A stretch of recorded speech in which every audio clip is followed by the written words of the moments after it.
ponto de partida é que a conjuntura política está muito confusa e muito veloz.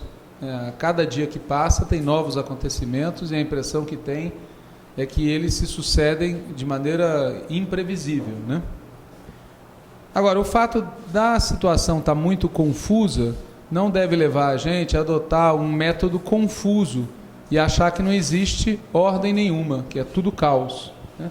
Na verdade, por trás desse aparente caos em que está a política nacional, existe uma ordem muito clara que a gente tem que perceber pela análise, né? Tem vários pontos de partida que a gente pode adotar para entender essa ordem que está por trás e que organiza a conjuntura, né? O ponto de partida que eu escolhi na exposição que eu fiz em Minas e que eu estou repetindo aqui é a crise internacional de 2007 e 2008. Essa crise internacional de 2007 e 2008 teve um efeito imenso sobre a taxa de crescimento dos países, portanto, teve um efeito também sobre a demanda dos produtos de exportação de países da América Latina, a demanda de produtos de exportação da China, né? Quem se preparou para esse cenário, os países exportadores que se prepararam para esse cenário estão sofrendo menos. É o caso da própria China. A China já há vários anos vinha avisando que, em função da crise internacional e da redução da taxa de crescimento das principais metrópoles do mundo, eles iam reduzir a produção e voltar-se para o mercado interno. Quem não se preparou para esse cenário está sofrendo demais. É o caso dos países aqui da América Latina, vários deles, e é o caso do Brasil. A gente não se preparou, em certa medida, porque nós não previmos que esse pudesse ser o cenário, né? Eu sempre que posso lembro que em 2010, quando foi debatido o programa de governo da campanha da então candidata Dilma Rousseff, houve uma divisão dentro da comissão de programa do partido, dos trabalhadores, entre duas posições diferentes. Uma que dizia que o cenário de um primeiro mandato Dilma seria, no fundamental, semelhante ao do segundo mandato do presidente Lula, e aqueles que diziam que não, que a situação ia ser muito pior, muito mais difícil. Prevaleceu na comissão de programa a ideia de que o cenário seria semelhante, e não foi, né? Para dar um outro exemplo, no debate que nós fizemos no Conselho Consultivo da Fundação Perseu Abramo, no dia 18 agora de março, pela manhã, um dos palestrantes no debate de conjuntura contou que ele passou vários anos, 2011, 2012, 2013, dizendo que a década estava contratada, que as grandes obras, a Copa, as Olimpíadas, davam uma projeção de crescimento seguro e tranquilo, e que do ponto de vista político nós estávamos muito bem, porque a gente tinha uma presidenta e no banco de reservas o presidente Lula. E, portanto, na opinião dele, né, a década estava contratada, ou seja, estava tudo já precificado, garantido e tranquilo. Bom, óbvio que quem pensava assim não se preparou para um cenário como esse que a gente está vivendo, né? E no fundo dessa ideia de que ia ser tudo mais ou menos parecido, de que as coisas iam estar tranquilas, tem a ilusão de que o desenvolvimento capitalista não se dá através de crises, né? E, portanto, que a marolinha não ia virar de tsunami. E o caso é que a marolinha virou de tsunami, né? Bom, a crise teve qual efeito aqui dentro? Fez o capitalismo brasileiro voltar ao seu modo normal de ser. E o modo normal de ser do capitalismo é ele depender da superexploração da força de trabalho. Isso faz com que, desde 2011, quando essa situação bateu pesado, a classe dominante brasileira, o grande empresariado brasileiro, exija do governo cortes no orçamento social, certo? Faz com que eles coloquem em questão os direitos inscritos na Constituição de 88, né? Veio com muita força o discurso de que aqueles direitos são muito maiores do que o Brasil é capaz de oferecer. Faz com que dentro do grande empresariado haja essa conduta de receber subsídios, receber isenções, mas eles não traduzem isso em ampliação da produção, em ampliação do número de empregos, em redução do preço dos produtos. Existe no grande empresariado uma grita contra a alta de juros, mas quando o governo toma medidas concretas nada é feito, porque na verdade eles também se beneficiam do rentismo e o que eles querem mesmo cortar são os direitos trabalhistas. Então, de maneira geral, a partir da crise internacional, a conduta do empresariado capitalista, ou o capitalismo brasileiro como um todo, foi voltando ao seu modo normal, e o seu modo normal é incompatível com a elevação dos salários diretos e indiretos da classe trabalhadora.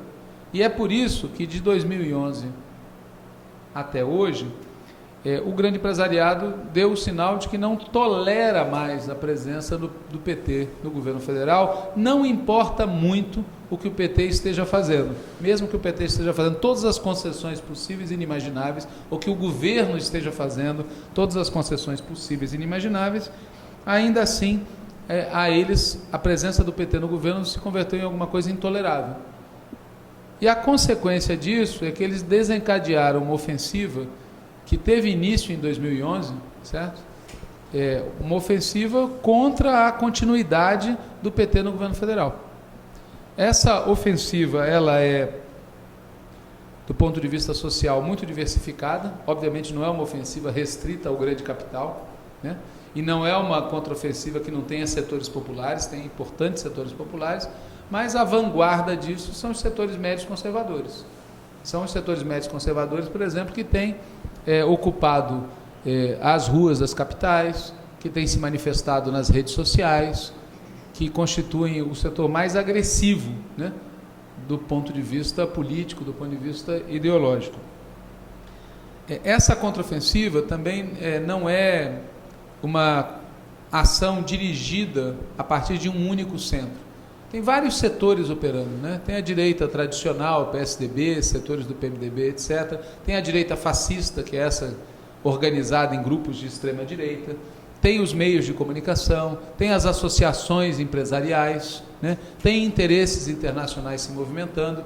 Agora, o que também é importante dizer é que o protagonismo dentre esses vários grupos tem sido dos setores do aparato de Estado que estão engajados nessa linha da judicialização da política, tá certo? E da partidarização da justiça. Uma parcela importante da Polícia Federal, do Ministério Público Federal e da Justiça são aqueles que estão tendo maior protagonismo, né, entre as organizações, do mesmo jeito que os setores médios são os que têm mais protagonismo do ponto de vista social. Claro que isso isso tem um desdobramento ideológico violento, né? Todo o racismo, toda a homofobia, né? Todo o preconceito, todo o preconceito de classe, todos os pensamentos conservadores, mais tradicionais, os preconceitos contra as mulheres, vem tudo à tona, né? O anticomunismo tradicional veio tudo à tona nesse movimento, nessa contraofensiva. Eles têm uma orientação estratégica comum, que precisa ficar clara, quer dizer, apesar de eles serem socialmente plurais, serem várias organizações, o discurso ideológico ter essa conotação claramente reacionária, né? Do ponto de vista estratégico tem uma visão comum. A gente tem sempre procurado deixar isso claro para nós mesmos, para saber com o que a gente está lidando, né? A visão comum é realinhar o Brasil aos Estados Unidos do ponto de vista internacional, ou seja, afastar o Brasil dos BRICS e da integração latino-americana, reduzir os direitos sociais da classe trabalhadora, não só o salário direto, mas também o salário indireto, né? E reduzir as liberdades democráticas. É essa trinca que compõe, digamos assim, o objetivo estratégico dessa contraofensiva que começou em 2011. E do ponto de vista político imediato, está claro que eles têm, até há pouco, eles tinham duas táticas. Eles oscilavam entre aqueles que defendiam deixar o governo ir até o final se desgastando, para chegar em 2018 eles ganharem a eleição, e aqueles que diziam que tinha que antecipar o processo, afastar imediatamente a presidenta, tá certo? Para não correr o risco de ocorrer de novo o que ocorreu em 2005, 2006, em que houve também uma crise imensa, mas o Lula foi reeleito, né? Na operação concreta, o que chama atenção nessa contraofensiva é o pretexto da corrupção. É bom a gente ter isso claro, quer dizer, a corrupção é um pretexto, como foi em 54, né? O mar de lama que tomava conta do catete, né? Contra o Vargas, como foi em 64, contra o João Goulart, contra a República Sindicalista, contra o Juscelino Kubitschek. O discurso da corrupção é um pretexto, não tem um combate real à corrupção. Aliás, se a classe dominante brasileira realmente fosse contra a corrupção não existiria há muito tempo, porque a classe dominante domina esse país há muito tempo, tá certo? Outra coisa que chama atenção na operação é a mobilização de massa. Não é comum isso. A direita brasileira recorreu à mobilização de massa nos anos 30, recorreu à mobilização de massa em 64, no pré-golpe militar, e desde 2013 passaram a recorrer à mobilização de massas, né? E uma terceira característica política eu já me referi a isso, é o protagonismo do judiciário, né? Essa ideia da judicialização da política. Você traz para o judiciário a tomada de decisões, a partidarização da justiça, a justiça é manipulada a favor de uma posição político-partidária, e a criminalização dos movimentos sociais e da esquerda. E isso tem uma explicação que é fácil de entender. Quer dizer, em 64, eles recorreram à instituição militar, né, recorreram às Forças Armadas, porque eles sabiam que na eleição tinha grande chance do Brizola ser eleito, na eleição presidencial que viria depois, né? Agora, eles vêm de 4 eleições presidenciais seguidas em que a direita é derrotada. Então, a instituição que eles lançam mão para fazer essa operação é exatamente uma instituição, várias, né, o Ministério Público, Polícia Federal e a Justiça, que não tem controle social quase nenhum. São aquelas instituições que menos são influenciadas, controladas, supervisionadas pela sociedade, né? Bom, essa contraofensiva que descrevi, ela teve início em 2011, ela foi detida temporariamente nas eleições de outubro de 2014, mas para surpresa de alguns e para constatação de outros, o fato é que depois da eleição, a posição do governo foi implementar uma linha política e uma política econômica que dividiu o nosso lado e que não ganhou um único apoio do outro lado. O resultado é que o nosso lado ficou atônito com aquilo que o governo, que nós tínhamos acabado de eleger contra essa ofensiva da direita, estava fazendo, e a direita não ficou nem um segundo atônita. Quer dizer, a direita saiu do segundo turno reclamando do resultado eleitoral e já questionando a legalidade da posse e já deflagrando uma campanha pelo impeachment, né? Essa campanha pelo impeachment durou o ano de 2015 inteiro. Mais uma vez, em dezembro, né, dia 16 de dezembro de 2015, aquela mobilização que foi feita no país inteiro, deteve a contraofensiva de direita.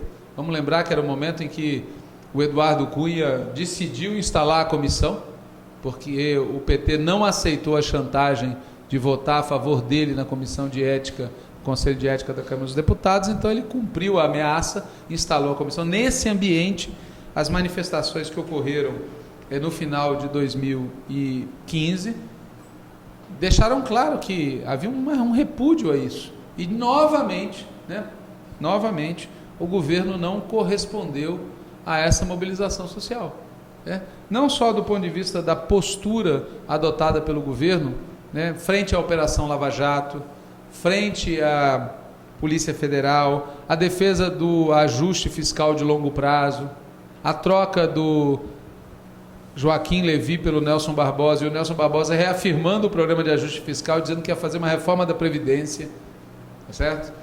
Até mesmo o tema da votação do pré-sal, em que a nossa bancada, a bancada do PT no Senado, estava convencida de que nós ganharíamos e derrotaríamos uma aliança entre o PSDB e o PMDB, entre o Serra e o Renan, e diante da ameaça do Renan Calheiros contra o governo, a opção do governo foi recuar e aceitar uma decisão intermediária, prejudicial a nós, né? É óbvio, eu sempre repito isso. Por que o Serra aceitou uma mediação? Porque ele sabia que ele ia perder. A mediação, para nós, era uma derrota, nós tínhamos condição de ganhar. Mas olhando como um todo, quer dizer, tudo que aconteceu depois da manifestação de 16 de dezembro de 2015, mostra o governo recuando, mais uma vez, não correspondendo, não agindo junto a esse movimento que a militância de esquerda democrática estava fazendo para deter o golpismo. A gente pode falar, portanto, que a postura do governo, ela contribui para uma espécie de círculo vicioso, né?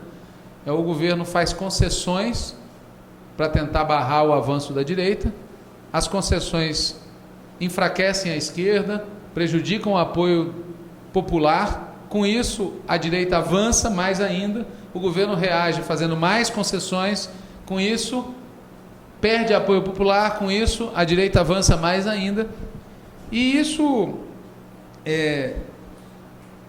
foi seguido, depois de dezembro de 2015, a direita percebendo essa postura do governo, percebendo que o governo tinha embarcado num círculo vicioso, tá certo?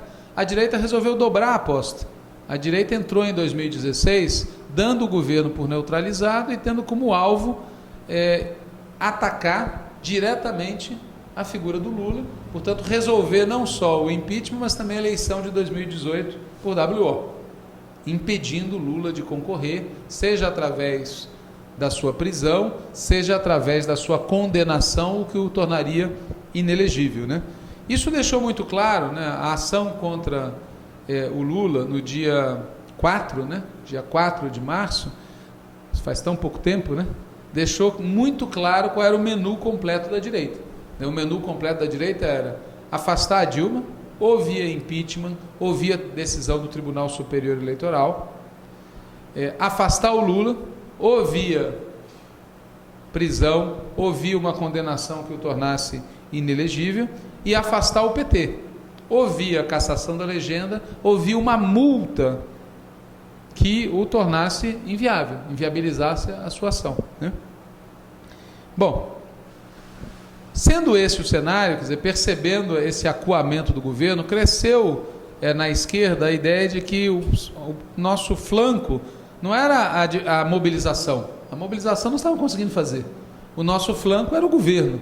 O governo era o flanco frágil.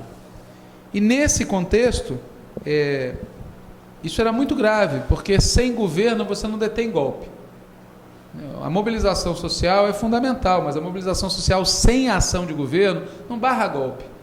E dois exemplos, né? Um antigo, 1961, a cadeia da legalidade comandada pelo Brizola. Era um governo estadual que, em articulação com o setor do Exército e com a mobilização popular, criou uma situação que barrou o golpe naquela circunstância, né? Outro exemplo mais recente na Venezuela, né? Você teve mobilização popular, né?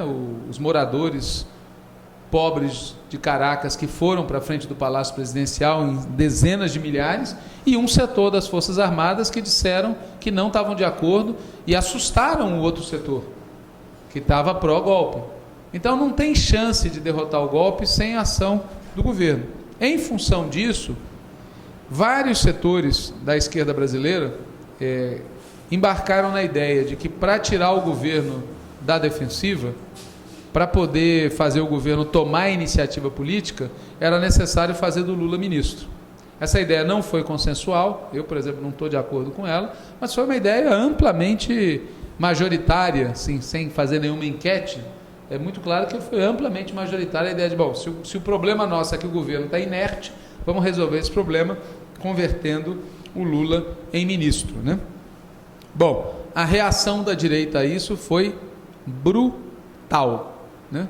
Você teve numa escalada, no próprio dia em que a nomeação foi informada, ondas de manifestação, tá certo? Manifestações que foram estimuladas pelos meios de comunicação e protegidas pelas polícias militares, tá certo? Se criou um ambiente para tentar transformar a Avenida Paulista numa espécie de sucedâneo daquela Praça Tahrir, né? Para ter gente lá se manifestando o tempo todo, né? Você teve logo em seguida isso, né? A decisão de um juiz federal de primeira instância, certo? Que em segundos anulou a posse. Você teve o vazamento ilegal feito pelo juiz Moro de conversas telefônicas, conversas telefônicas que não tinham nada a ver com a investigação, conversas telefônicas que foram feitas depois que a investigação já deveria ter cessado, né? Conversas sabidamente ilegais que foram vazadas para criar um ambiente de questionamento à ida do Lula para o Ministério. Você teve a instalação na Câmara dos Deputados da Comissão para analisar o pedido de impeachment, instalação feita por um deputado federal que é um conhecido criminoso. A gente sempre tem que lembrar, o presidente da Câmara dos Deputados é um criminoso. Isso é público e notório. E ele continua lá e é ele quem comanda um processo de impeachment de uma presidenta sobre o qual até este exato momento não tem uma acusação. E houve uma unificação das táticas da direita. Esse é um outro elemento importante. Ocorreu o contrário do que ocorreu em 16 de dezembro. 16 de dezembro de 2015, quando o Cunha decidiu instalar o impeachment, uma parte da direita era contra isso. Eles estavam divididos e nós unificados. Agora, eles se unificaram. Ou seja, a esmagadora maioria da direita quer resolver a fatura agora, não quer esperar 2018, porque sentiram gosto de sangue, né? Sentiram fragilidade do lado de cá ou sentiram uma dinâmica que permite a eles tentar resolver o problema agora. Vale dizer que eles estão adotando uma política de venezuelização do Brasil.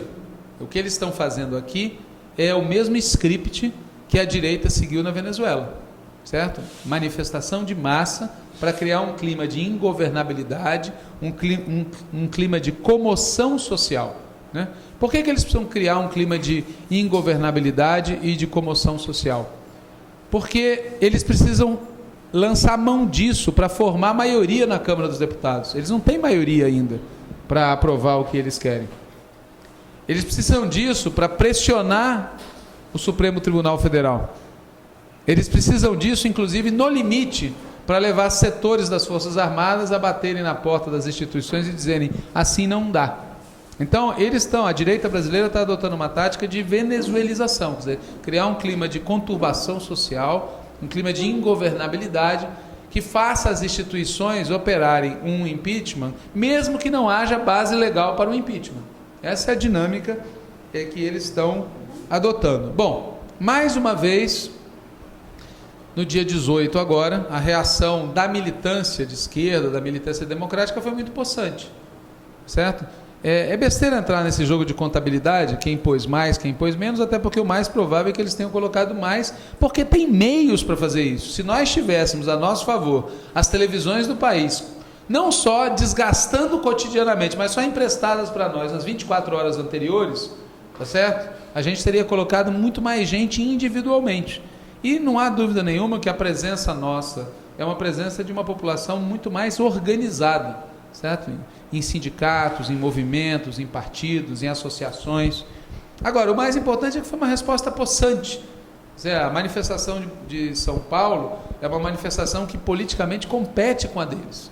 Mostra que tem uma divisão, que não é o que eles falam, do ponto de vista de que você tem de um lado o PT isolado e de outro lado o Brasil. Certo? Uma imensa manifestação de pessoas que não são petistas, em grande parte, inclusive, são críticas ao PT, críticas ao governo, mas que não aceitam o que isso significa, o que um impeachment significa, pelo conjunto da obra, né? Ele vem no conjunto da obra, não só como uma ruptura da legalidade no sentido estrito, mas como uma vitória daquela ofensiva conservadora que eu falei antes, que é assustadora, né?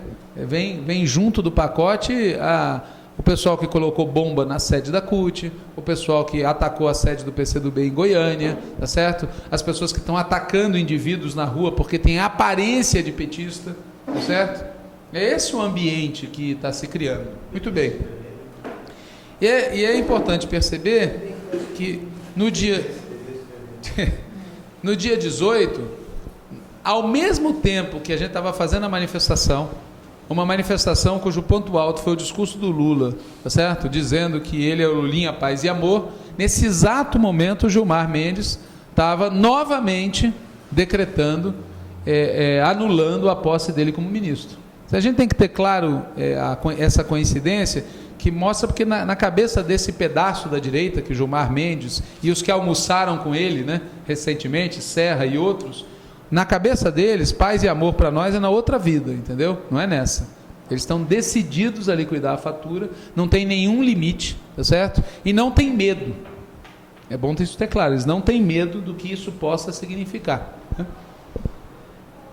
A maior parte da população brasileira, ela não compareceu às manifestações a favor do golpe, também não compareceu às manifestações contra o golpe. Agora, nós temos que ter claro que em grande parte, pelo menos a maior parte da classe trabalhadora, está insatisfeita com a situação, certo? Não vai se movimentar contra o golpe, mesmo que tenha dúvidas, porque está insatisfeita com a situação, está insatisfeita com a ação do governo, está insatisfeita com o crescimento do desemprego, está insatisfeita com os problemas que existem no país, e o motivo é óbvio, né? O motivo é a economia, certo?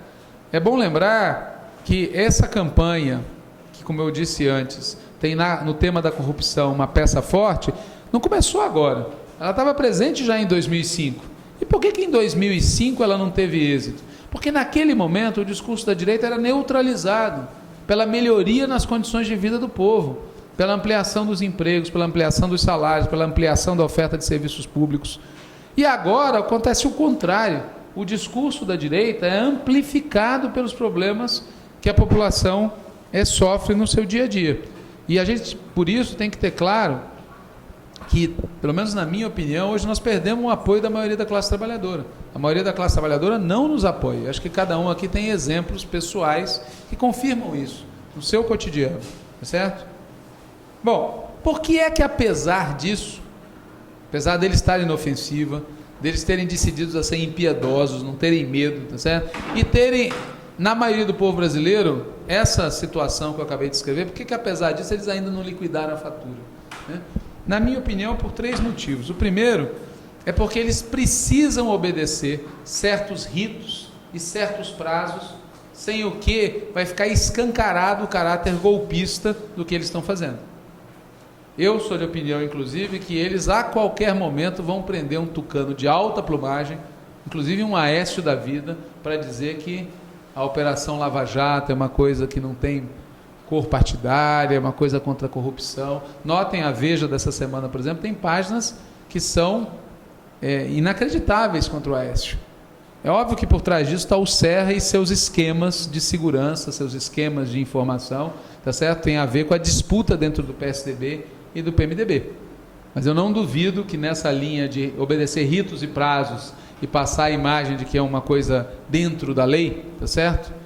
Eles não lancem mão, inclusive, de algo midiático do tipo prender um tucano de alta plumagem. O segundo motivo pelo qual eles ainda não liquidaram a fatura é porque ainda não se encerrou entre eles o debate sobre, não tanto o como, mas sobre o que vai vir depois, tá certo? Esse debate está se encerrando, mas ainda não se encerrou, né? Eles, como eu falei antes, tinham 2 alternativas. Uma era o impeachment, a outra era uma decisão do Tribunal Superior Eleitoral. O impeachment afeta a presidenta, a decisão no TSE afeta a chapa. Isso está vinculado ao depois. O depois vai ser o Temer tomar posse e constituir um governo até as próximas eleições. Ele disputará nas próximas eleições ou o acordo será que ele não vai disputar, tá certo? A outra alternativa é um semi-parlamentarismo ou um parlamentarismo. A outra alternativa seria a antecipação das eleições. Há vários sinais de que eles já estão resolvendo o problema e estão caminhando em torno do Temer, tá certo? Que é a solução mais parecida com a legal, vai ecoar a solução Itamar, depois que o Collor foi afastado, tá certo? Eles estão caminhando para isso, que é também, por coincidência, uma solução que agrada ao Serra. E em terceiro lugar, além dos ritos e prazos e além da discussão sobre o que vai ser depois, eles também ainda não liquidaram a fatura porque há em setores deles um certo medo. Medo da reação popular agora. É evidente para quem estiver acompanhando que houve um crescimento da mobilização contrária ao golpe. Você tem vários sinais de que as pessoas já não estão mais assistindo passivamente as falas pró-golpe, certo? Tem sinais bastante intensos. É muito impressionante, por exemplo, para mim, que figuras como Caetano Veloso e Gilberto Gil tenham vindo a público tomar posição, certo? Não são quaisquer figuras, eles estão entrando em choque com uma parte da base social, né? Artistas globais estão tomando posição, figuras da intelectualidade brasileira, juristas, cidadãos comuns, aquele episódio do artista em Belo Horizonte que fez, além de fazer afirmações racistas, né? Antes, durante e depois, foi interrompido por conta do que ele fez no tal show, interrompido pelas pessoas que estavam assistindo. Quer dizer, tem uma reação que está crescendo, então isso gera uma certa preocupação. Há uma preocupação adicional que é o depois. Vejam, essa parte da classe trabalhadora que não está se movimentando porque está insatisfeita com o governo, não vai ficar satisfeita com o governo Temer. E, portanto, contra um governo Temer ou contra um governo PSDB, vai tender a haver uma unificação da classe trabalhadora contra eles. E eles sabem disso. O que nos leva, inclusive, a concluir que é impossível para eles, na lógica política, parar aí. Ou seja, eles não podem parar aí.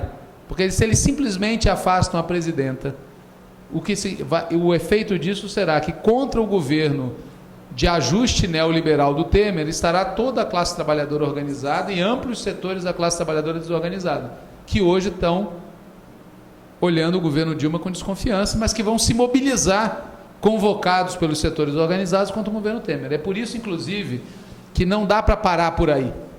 A lógica política os leva a se consumarem o impeachment, a avançarem contra a esquerda partidária e contra a esquerda social, em especial contra o movimento sindical, em particular contra a CUT. Eles não podem deixar a CUT solta, os sindicatos soltos, porque o que vai acontecer depois é uma mobilização contra um eventual governo de direita que venha assumir no nosso lugar. E além disso, além do medo do que a gente faça agora, do que a gente possa vir a fazer depois do impeachment, tem o medo da própria ultradireita que eles convocaram às ruas, né? Todo mundo viu a maneira como foram recebidos o Aécio e o Alckmin em plena Avenida Paulista pelo povo do Tucanistão. Isso mostra que eles despertaram forças políticos sociais que são mais radicalmente de direita do que eles. E isso não vai parar por aí. Isso também leva eles a uma preocupação sobre o que vem depois. Em 64, esses setores da direita não tiveram essa preocupação e o Lacerda, Adhemar de Barros e Magalhães Pinto pagaram com a cassação o afastamento político, tá certo? Porque a dinâmica da direitização levou a um governo militar. Eu não sei o que poderia acontecer aqui caso eles tenham sucesso, mas é óbvio que os quadros da direita também olham para isso e olham com uma certa preocupação. Então, por tudo isso, eles ainda não consumaram a operação. E a gente tem pela frente umas 2 ou 3 semanas, até alguma coisa entre 8 e 15 de abril, que tem uma janela na qual a gente pode se movimentar, certo? É uma janela muito estreita, é uma janela que não necessariamente vai ficar aberta até lá, é uma janela que eles estão fazendo força para fechar. Essa movimentação do Gilmar Mendes, por exemplo, de devolver para o Moro, é um convite para que o Moro, mais uma vez, decrete a condução coercitiva ou a prisão do Lula. Então, mas apesar disso, tem uma janela aberta, pequena, manesga, mas está aberta e a gente tem a obrigação de aproveitar. Primeiro, esclarecendo às pessoas o que está acontecendo. Não é só a democracia que está em jogo, né? Esses discursos é o Estado democrático de direito. O que está em jogo, em última análise, é aquilo que eu falei antes, é o alinhamento internacional do país, os direitos sociais, inclusive os inscritos na Constituição de 88 e a CLT, e as liberdades democráticas. Quer dizer, no fundo, o que eles vão tentar fazer é recolocar em pauta o fim da era Vargas, com tudo o que isso significa, tá certo? Em segundo lugar, nós temos que fazer uma tentativa de lutar realmente, não só para cumprir tabela. Quer dizer, está muito presente em todos os locais que eu tenho ido para debater, principalmente em dirigentes. Na militância em geral não, mas em dirigentes a ideia está difícil, talvez não dê mais. Então, mas a gente tem que ir lá. Então, se tem que ir lá, tem que cumprir tabela, honrar a bandeira, tá certo? Tem aqueles que já colocam, vamos então já começar a discutir o depois, temos que já começar a discutir o depois, né? Ou aqueles que dizem, não, então vamos buscar uma saída negociada. São várias formas que na prática conduzem a não lutar para valer, né? a não disputar para valer, né? Estava falando com um amigo meu hoje de manhã cedo, ele teve uma discussão com um dirigente do governo exatamente sobre isso, e ele falou, olha, até mesmo para quem quer negociar, tem que fazer uma mobilização para vencer. E deu um exemplo que eu tinha esquecido, que é um exemplo conhecido de vocês, que é na Guerra do Vietnã, contra os franceses, tem uma famosa ofensiva comandada pelo general Giap contra uma base francesa. E a base francesa foi cercada e foi, sim, bombardeada e depois os franceses se viram na obrigação de negociar. Ou seja, quanto mais resistência a gente fizer, uma mobilização de verdade para ganhar é até para criar condições para uma negociação. O problema é que não tem nem como negociar com o outro lado. Né? No momento atual, está muito claro que não existe margem para isso, certo? E não existe margem para a gente ter uma atitude ambígua em relação à possibilidade real que existe de impedir o impeachment. Eles, para fazer o impeachment dentro da lei, eles precisam de 342 votos. Nós não precisamos de 171. Basta que eles não consigam os 342. Tá certo? Eles podem conseguir? Podem. E nós também podemos impedir isso. Nós temos que trabalhar para isso. Com mobilização social, com esclarecimento, com corpo a corpo com os parlamentares. Obrigá-los a, se for para ganhar contra nós. E suar para isso. Porque senão a gente pode passar a impressão de que não tem um golpe em marcha. De que está tudo dentro da lei. Que esse é o jogo. Tá certo? Então, a primeira questão que eu falei e repito temos que esclarecer as pessoas o que está em jogo. Em segundo lugar, lutar realmente para impedir, para derrotar essa mobilização. A terceira é fazer um esforço para mudar a opinião da classe trabalhadora sobre o que está acontecendo. A gente fez várias mobilizações importantes, mas que são mobilizações de militantes. Militantes organizados ou militantes não organizados, pessoas que se sentem convocadas mesmo não fazendo parte de nenhuma organização, a comparecer às manifestações. Ora, a maioria da classe trabalhadora não. Então, nós temos que fazer um esforço para, nos locais de trabalho, nas escolas, nos locais de moradia, conversar com as pessoas. Conversar realmente com as pessoas. No sentido de ganhá-las para uma posição contrária ao golpe. Explicar em que sentido é um golpe, inclusive. Né? Nós fizemos um impeachment contra o Collor. Qual era a natureza político-social para nós daquela movimentação? Era contra um governo corrupto, contra o governo de direita e contra o governo neoliberal. O que está em jogo para eles em relação a nós não é o tema da corrupção, é só ver o tratamento seletivo que eles dão, tá certo? E não é o tema, tá certo, do funcionamento das instituições, porque eles estão desorganizando as instituições para nos derrotar. O que está em jogo é a política. Qual é a política econômica que eles querem colocar no lugar? Não é pela metade, é por completo, né? Evidentemente, nós temos que nos convencer também que não vai ser uma luta fácil nem rápida. Eles podem nos derrotar rápido. A gente, para derrotá-los, vai demorar muito tempo. Porque mesmo que eles percam o impeachment, eles vão continuar a ofensiva contra nós. Mesmo que a gente ganhe essa batalha, a guerra vai continuar. A batalha para eles do impeachment não se encerra com uma eventual derrota deles na Câmara dos Deputados. A nossa começa assim. Ou seja, a nossa começa impedindo a vitória deles e vai prosseguir nas eleições de 2016, na disputa da sociedade, nas eleições de 2018. Esse período só se encerrará quando a gente conseguir ganhar as eleições presidenciais em condições de fazer um programa que preveja aquilo que a gente deveria ter feito desde 2003 e não fizemos. Esse é o tamanho da tarefa que está posta para nós, que é muito mais difícil, muito mais demorada e muito mais prolongada do que a tarefa que está posta para eles, né? E por isso a gente tem que entrar num clima de mobilização permanente, né? Por fim, é óbvio que parte grande do que está acontecendo se deve aos erros cometidos pelo governo, aos quais eu já fiz referência, e a erros cometidos pelo PT e por outras forças de esquerda. É evidente, não tem como negar isso, tá certo? Agora, e esses erros vão ter que ser enfrentados no andar da carruagem.